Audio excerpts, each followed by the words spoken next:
আল্লাহ সুবহানাহু ওয়া তাআলা নিজে বলেন তার পবিত্র কোরআনের 2 নম্বর সূরা সূরা বাকারার 185 নম্বর আয়াতে তিনি বলেন শাহরু রমাদানাল্লাযী উনজিলা ফীহিল কুরআন। আল্লাহ সুবহানাহু ওয়া তাআলা এই রমজান মাসে কোরআনকে নাযিল করেছে, এই জন্য রমজান মাসটা এত বরকতপূর্ণ। এরপরে তিনি কি বলেছেন জানেন? এরপরে তিনি বলেছেন হুদাল লিন-নাস।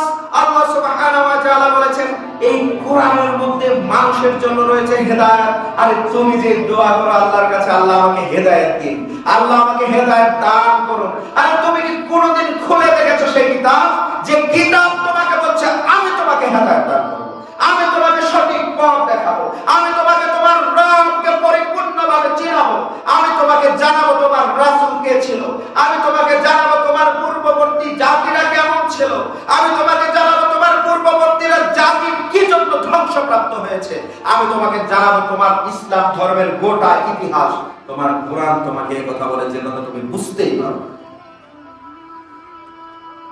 যে কথা তুমি বুঝতেই পারো না, তোমার কোরআন তোমাকে বলছে যে তোমার জন্য এর মধ্যে হেদায়েত রয়েছে, আর তুমি হেদায়েত খুঁজে বেড়াও হুজুরের পিছনে। তোমার কোরআন বলেছে এটার মধ্যে হেদায়েত আছে, তুমি হেদায়েত খুঁজে বেড়াও মাজারের ওই বাবাদের পিছনে।